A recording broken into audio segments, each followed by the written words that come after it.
आप देख रहे हैं शापित डायरी विकास के साथ। तो चलिए बढ़ते हैं आज की कहानी की ओर। दोस्तों, शुक्रवार की एक रात मैं अपने कुछ ग्रामवासियों के साथ इधर उधर की बातें करता हुआ ठंड से बचने के लिए सिगरेट फूंक रहा था। हमारे सामने आग जल रही थी और हम कुछ गांव के लड़के ग्राउंड में जाकर रनिंग करके यही सब किया करते थे।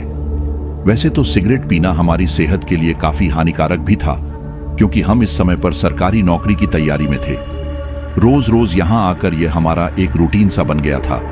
तभी मेरे बगल में खड़ा एक लड़का सुदेश एकदम से बोल पड़ा, अरे भाई, तुझे पता है कल हमारे गांव के एक आदमी के साथ एक बहुत ही भयानक घटना घट गई। अब उसकी बात सुनकर मैं भी हैरानी के साथ बोला, अच्छा, क्या हुआ उसे? उसने बताया कि दरअसल वो हमारे गांव से पैदल सफर करता हुआ दूसरे गांव की तरफ निकला था और बीच रास्ते में उसे कोई दूसरी दुनिया का आदमी उठाकर अपने साथ ले गया। अब यह सुनकर मैं हंसते हुए बोला, अरे भाई, झूठ क्यों बोल रहा है? मैंने उसे थोड़ी देर पहले ही तो उसके घर में भटकते हुए देखा था। इस पर वह एकदम से बोल पड़ा, मेरा वह मतलब नहीं था। दरअसल उसका खुद का यह मानना था कि अचानक से उसे ऐसा एहसास हो रहा था कि कोई उसे दूसरी दुनिया में ले जा रहा है, और उसके बाद उसने बहुत ही मुसीबत से पेश आकर अपनी जान बचाई है।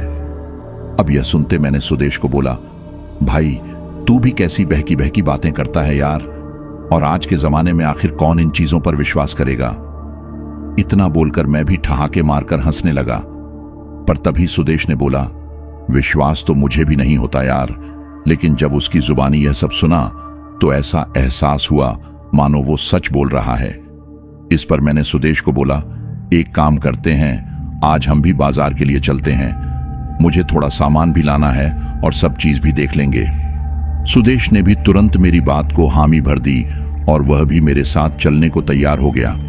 लेकिन बाकी लौंडों ने साफ मना कर दिया था कि वह वहां पर नहीं जाएंगे। पर मुझे इस चीज की कोई परवाह नहीं थी और मैं बिना डरे सहमे हमारे गांव से कुछ दूर पड़ने वाले बाजार की तरफ रवाना हुआ। वैसे तो मुझे इस चीज का डर था कि कहीं अगर घर वालों ने मुझे सुनाना शुरू कर दिया तो उसके बाद मेरी शामत आ जाएगी। लेकिन फिर मैंने किसी भी तरह से अपने घर वालों को चकमा दे दिया और जल्दी ही बाजार से सामान लाने के लिए निकल पड़ा। मेरे साथ में सुदेश भी था और हम दोनों बड़े आराम से चल पड़े थे। हमने जो सोचा था, हम उन्हीं नेकों पर चलते हुए बाजार में पहुंच गए। बाजार में पहुंचते ही मैंने सुदेश को बोला, भाई, तुम्हारे दूसरी दुनिया के आदमी मुझे अभी तक तो नजर नहीं आए। लगता है वह हमारा इंतजार कर रहे होंगे कि कब हम वापस अपने गांव की तरफ लौटें और वह हमारे रास्ते में दखलंदाजी करें। इतना बोलकर मैं हंसने लगा। मेरी बात सुनकर सुदेश ने बोला, अरे भाई, मैंने तो ये नहीं बोला था कि वहां सच में कोई दूसरी दुनिया के आदमी रहते हैं। मैंने तो हमारे गांव के उस शख्स की पूरी बातें बताकर तुम्हें बताया था। दोस्तों, अब हम दोनों बाजार से कॉपी, पेंसिल वगैरह लेने के बाद वापस गांव की तरफ निकलने वाले थे। जब हमने किसी बस की व्यवस्था करने की कोशिश की तो पता चला कि वह बस भी यहां से निकल चुकी है, जो हमारे गांव से होकर गुजरती थी। यानी कि अब हमें पैदल अपने सफर को अंजाम देना था। बीच रास्ते में हम किसी साइकिल वाले का इंतजार कर सकते थे, क्योंकि रास्ते में कई बार कुछ साइकिल सवार हमें मिल जाते थे जो हमें आगे तक छोड़ देते थे। लेकिन यहां भी हम दो यात्री होने की वजह से साइकिल पर सफर नहीं कर सकते थे। ऐसे में हम दोनों पैदल पैदल ही गांव की तरफ निकलने लगे। यूं ही पैदल चलते हुए अचानक ही सुदेश के पेट में दर्द होने लगा। मुझे समझ में नहीं आ रहा था कि अचानक ही ऐसा कैसे हो सकता है। फिर मैंने किसी तरह से सुदेश को एक जगह पर बैठाकर थोड़ी देर के लिए आराम करने को बोला। उसके पेट में दर्द इस कदर बढ़ चुका था कि अब वह एक कदम भी आगे नहीं बढ़ सकता था, जिस वजह से हमने फैसला किया कि हम थोड़ी देर के लिए यहीं पर बैठकर आराम करेंगे। सुदेश के पेट में शायद गैस की वजह से भी दर्द हो सकता था। तभी हम दोनों वहां पर मौजूद एक बड़े से पत्थर के ऊपर बैठ गए और इधर उधर देखने लगे। अब तक अंधेरा भी पूरी तरह से रोशनी को अपनी गिरफ्त में ले चुका था। तब इसी बीच हमने देखा कि एक आदमी हमारी ओर आ रहा है और उस आदमी ने एक कच्छा पहना हुआ था और बनियान पहनी हुई थी। वो सीधा हमारे पास आया और बोला, तुम दोनों यहां पर क्यों बैठे हो? इस पर मैंने उससे बोला, मेरे दोस्त के पेट में बहुत ही जोर का दर्द हो रहा है भाई साहब, इसलिए हम दोनों थोड़ी देर के लिए आराम करने के लिए यहां पर बैठे हैं। इस पर वह आदमी एकदम से बोल पड़ा, देखो ये दर्द ऐसे ठीक नहीं होगा।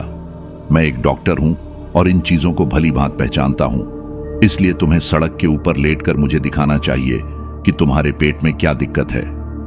उसकी बात सुनकर मुझे भी एक बार के लिए लगा कि मेरे दोस्त को दिखा लेना चाहिए कि आखिर उसके पेट में अचानक से क्या समस्या हो गई है। बाद में सुदेश ने भी ऐसा ही किया। वो तुरंत ही उस आदमी की बात मानकर सड़क के ऊपर लेट गया और अब हम दोनों किसी तरह से सुदेश के पेट की जांच करने में लगे हुए थे। तभी अचानक से उसके पेट में क्या हुआ, यह देखकर मेरे दिल की धड़कनें तेज होने लगीं। फिर इसी बीच मेरी नजर उस आदमी के जबड़े पर पड़ी। मैंने ठीक से उसे देखना शुरू किया तो मैंने पाया कि उस आदमी के जबड़े के अंदर एक बड़ा सा छेद बना हुआ था। ऐसा लग रहा था कि इस आदमी को किसी ने चाकू से बहुत ही बुरी तरह से मारा है। उसका जबड़ा इतना फटा हुआ था कि उस दृश्य को देखकर मैं तो अंदर तक हिल गया। तभी मैंने किसी तरह हिम्मत जुटाकर उस आदमी से बोला, भाई साहब आप जरा 1 मिनट के लिए हटना। इतना कहने के बाद मैंने अपने दोस्त सुदेश को खड़ा किया और उसके कान में बोला, देख भाई, तेरे सामने जो शख्स खड़ा है ना, वो कोई नॉर्मल आदमी नहीं है, इसलिए जान बचानी है तो जल्दी से यहां से भाग। मेरी बात सुनकर सुदेश ने मेरे पीछे पीछे अपना पेट पकड़कर भागना शुरू कर दिया और तभी हम दोनों उस शमशान पड़ी सड़क के ऊपर सरपट भागने लगे। सुदेश ने अपना पेट पकड़ा हुआ था और फिर अचानक ही मुझे भी ऐसा लगने लगा कि मेरे पेट में भी हल्का हल्का दर्द होने लगा है। अब मैं इस चीज का एहसास कर सकता था कि सब यहाँ के अजीबोगरीब लोगों का किया धरा है, यानी कि आसान शब्दों में बोला जाए तो इसके पीछे जरूर किसी ऊपरी शक्ति का हाथ है। और अब हम दोनों का यहां से बचकर निकलना इतना आसान नहीं होने वाला था, लेकिन हम दोनों इतनी जल्दी हिम्मत भी ना हार सकते थे। मेरे पेट में हो रही उस हल्के से दर्द ने अब तेजी से बढ़ना शुरू कर दिया। ऐसा लग रहा था कि बहुत ही भयंकर गैस हो जाने की वजह से अब मैं ठीक से चल भी नहीं पा रहा हूं, क्योंकि मेरी भी हिम्मत अब जवाब देने लगी थी। पेट में दर्द इस कदर बढ़ गया था कि अब मैं अपने कदमों को आगे नहीं बढ़ा पा रहा था। दूसरी तरफ मेरे दोस्त सुदेश की भी यही हाल थी। वह भी अब पूरी तरह से हिम्मत हारने लगा था। पर तभी मैंने सुदेश को बोला, भाई पीछे की तरफ कोई नहीं आ रहा है, लगता है वह आदमी हमारे पीछे छोड़ चुका है, इसलिए हमें अब धीरे धीरे भागना चाहिए। मेरी बात सुनकर उसने भी हाँ में सिर हिलाया। फिर उसके बाद मैंने और सुदेश ने काफी हद तक अपनी रफ्तार को कम कर दिया था। हम दोनों अब बहुत ही धीरे धीरे चल रहे थे, पर तभी हमें पीछे से किसी की आवाज आई, अरे भाई साहब तुम्हारे पेट में दर्द हो रहा है तो इस तरह से तेज तेज क्यों भाग रहे हो? तुम्हें पता है ये रास्ता कहां जाता है? अब इस आवाज को सुनकर मैंने अपने दोस्त सुदेश को बोला, चाहे कुछ भी हो जाए भाई, लेकिन गलती से पीछे पलटकर मत देखना।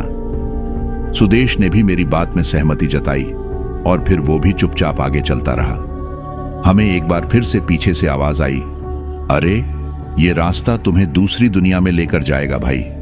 अगर तुमने जल्दी से अपना रास्ता नहीं बदला तो इसका खामियाजा भुगतना पड़ेगा।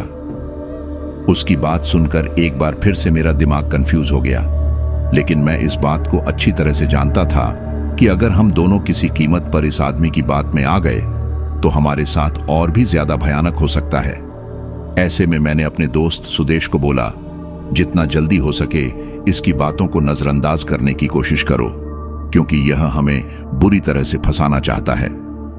मेरी बात सुनकर सुदेश ने फिर से अपनी गर्दन हिलाई और हम दोनों अपनी गर्दन को नीचे झुकाते हुए बस आगे की तरफ चलते रहे। लेकिन फिर हमें सड़क के बीचों बीच में एक छोटा सा दरवाजा दिखा। उस दरवाजे को देखकर ऐसा लग रहा था कि वहां आसपास हम किसी आसमान को देख रहे हैं। वहां बहुत सारे बादल नजर आ रहे थे। पहले तो अंधेरे में हमें चारों तरफ का दृश्य दिखाई नहीं पड़ा, और जब पहली बार हमने उस सड़क के ऊपर किसी चीज को देखा तो वह सड़क के ऊपर इधर उधर घूम रहे बादल थे। सच कहूं तो सड़क के ऊपर बादलों को देखकर मैं काफी हद तक हैरान हो चुका था। मुझे समझ में नहीं आ रहा था कि आसमानी बादल नीचे कैसे आ सकते हैं। फिर उसके बाद मेरे दोस्त सुदेश ने बोला, भाई, लगता है तुम भूल गए हो कि उस आदमी ने हमसे कहा था कि सड़क से तुम किसी दूसरी दुनिया में जा सकते हो, इसीलिए तुम्हें जल्दी से जल्दी अपना रास्ता बदलना होगा। लेकिन हमने उसकी बात पर विश्वास नहीं किया था। दोस्तों, अब मुझे समझ में नहीं आ रहा था कि मुझे दूसरी दुनिया में दाखिल होना है या फिर पीछे मुड़कर उस आदमी से अपनी मौत को गले लगवाना है। अब तक मैंने वहां पर मौजूद सारे बादल को देखकर इस चीज का पता लगा लिया था कि कहीं ना कहीं सामने का दृश्य हमारे लिए बहुत ही ज्यादा भयानक हो सकता है। ऐसे में हमें पीछे मुड़ने वाला कदम ही उठाना चाहिए। लेकिन दूसरी तरफ हमारे दादाजी की बातों को भी हम कैसे भूल सकते थे, जो हमें अक्सर यही बताते थे कि कभी भी भूत प्रेत का सवाल उठने पर पीछे मुड़कर नहीं देखना चाहिए, चाहे सामने कोई भी भयानक स्थिति हो। अगर हमने एक बार भी पीछे पलट कर देख लिया तो उसके बाद हम पूरी तरह से उस प्रेत के काबू में हो जाते हैं और फिर हमारा बचना और भी मुश्किल हो जाता है। ऐसे में मैं दोनों तरफ से कंफ्यूज था कि तभी मैंने सुदेश को इसी चर्चा के बारे में बताया कि हमें क्या करना चाहिए। सुदेश भी इस चीज से काफी ज्यादा हैरान था। फिर सुदेश ने बोला, हम थोड़ी और आगे जाकर देखते हैं कि यह दरवाजा अभी भी नजर आता है या फिर हमसे आगे खिसक जाता है, क्योंकि कई बार यह काली शक्तियां हमें अपने भ्रम में फंसाने की कोशिश करती हैं। कहीं ना कहीं सुदेश का कहना भी काफी हद तक सही था, क्योंकि ऐसी चीज मैंने भी अक्सर अपने दादाजी से बहुत सुनी थी। ऐसे में मैं सुदेश के बताए मुताबिक रास्ते पर ही चलता रहा। लेकिन सुदेश का कहा मुझे काफी हद तक सही लग रहा था, क्योंकि जैसे जैसे हम आगे चलते जा रहे थे वैसे वैसे वह अजीब सा दरवाजा हमें अपने आप आगे खिसकता हुआ नजर आया। मैंने और सुदेश ने अपने कदमों की रफ्तार को यूं ही बनाए रखा और धीरे धीरे अब हम दोनों गांव के बहुत ही करीब पहुंचने लगे थे। लेकिन हमारे पेट वाला दर्द अब इतना ज्यादा बढ़ गया था कि हमने अब हिम्मत तोड़ दी थी। हम दोनों एक साथ जमीन पर गिर गए। हम समझ गए थे कि अब उस ऊपरी शक्ति ने अपनी तरफ से पूरा जोर लगाना शुरू कर दिया है और उसके साथ ही हम दोनों ने भी हिम्मत हारनी शुरू कर दी थी। तभी मुझे ऐसा लगा जैसे कि मेरे नीचे की जमीन अंदर धंस रही है और मैं उसके अंदर खिसक रहा हूं। मेरे साथ साथ मेरे दोस्त का भी यही हाल था। अब हम दोनों उस जमीन की गहराई के अंदर जा रहे थे। हमने उठने की बहुत कोशिश की, लेकिन यह एक ऐसा अजीब अनुभव था जिसे मैं अपने शब्दों में बयान नहीं कर सकता।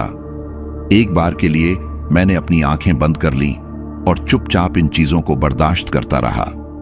मैं इतने ज्यादा दर्द में था कि जोर जोर से चिल्लाना चाहता था, लेकिन मैंने अपनी हिम्मत जुटाए रखी और आखिर में सब कुछ एकदम से नॉर्मल हो गया। फिर जब मैंने अपनी आंखें खोलकर देखा तो मैंने पाया कि मैं सुदेश के साथ एक खाली जगह में पड़ा था, जहां चारों तरफ मुझे दूर दूर तक सन्नाटा ही सन्नाटा दिख रहा था। वहां एक अजीब सी बेचैनी थी और मैं और सुदेश अब एक साथ खड़े हो गए और इधर उधर देखने लगे। तभी सुदेश ने बोला, ये कौन सी जगह है यार, जो बिल्कुल किसी रेगिस्तान की तरह दिख रही है। पर सबसे हैरान कर देने वाली बात तो यह थी कि अब हम दोनों के ही पेट का दर्द एकदम से गायब हो गया था। हमें समझ में नहीं आ रहा था कि इस जगह पर आते अचानक ही हमारे साथ ऐसा क्या हुआ कि हमारा दर्द छू मंतर हो गया। फिर इसी बीच मैंने अपने दोस्त को बोला, भाई, मुझे लगता है हम उस दूसरी दुनिया में प्रवेश कर चुके हैं। इसकी चेतावनी हमें पहले मिली थी और हमने उस आदमी की बात नहीं मानी। यह सुनते ही हम दोनों अपना सिर पकड़कर बैठ गए। पर तभी मेरे दोस्त ने बोला, एक काम करते हैं, हम इस जगह से 1 इंच भी नहीं हिलते हैं, क्योंकि जिस तरह का एक्सपीरियंस मेरे पास है उस हिसाब से मैं बता रहा हूं। उसकी बात पर मुझे लगा कि वह सही बोल रहा है। हमें उसके बताए मुताबिक अपनी जगह से 1 इंच भी नहीं हिलना है। हम वहीं पर बैठे रहे और यह इंतजार करते रहे कि कब हम इस भयंकर सी दिखने वाली दुनिया से बाहर निकलेंगे। तभी मैंने देखा कि कोई मुझे आवाज देता हुआ अपने पीछे बुला रहा था। जैसे ही मैंने पीछे घूमकर देखा तो मैंने पाया कि वह मेरा दोस्त ही था, लेकिन वह तो मेरे बगल में बैठा हुआ था। फिर वह मेरे बाजू में कैसे हो सकता था? मैं जान गया था कि यहां पर हमारे साथ कुछ छल कपट जैसी चीज होने वाली है। ऐसे में हमें बहुत ही ज्यादा सतर्क रहना होगा, क्योंकि ऐसे में मैंने उस चीज की तरफ भी ध्यान देना बंद कर दिया था। बस मैं किसी तरह से इस अजीबोगरीब जगह से अपनी दुनिया में जाना चाहता था। फिर बाद में हम दोनों वहीं पर बैठे बैठे अचानक से कब नींद में चले गए हमें पता ही नहीं चला। जब हम दोनों की आंख खुली तो हमने देखा कि हम जमीन पर लेटे हुए थे, लेकिन इस बार मेरे पैर काम नहीं कर रहे थे।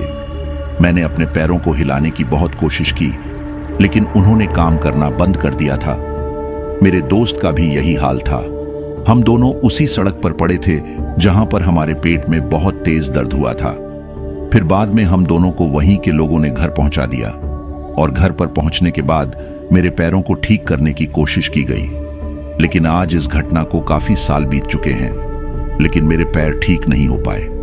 मैं अब बहुत लंबे सफर को अंजाम नहीं दे पाता। मेरे पैर सिर्फ इतने काम करते हैं कि मैं अपना व्यक्तिगत काम कर सकता हूं। पर दोस्तों, आज भी उस चीज पर यकीन नहीं होता कि अचानक ही पेट से दर्द होता हुआ मेरे पैरों में कैसे जा सकता है और मेरे पैर ठीक क्यों नहीं हुए, और आखिर हम कौन सी जगह पर पहुंच गए थे। ये सभी सवाल आज भी मेरे जहन में यूं ही भटकते रहते हैं। तो दोस्तों, इस कहानी में बस इतना ही। तब तक के लिए बाय एंड टेक केयर।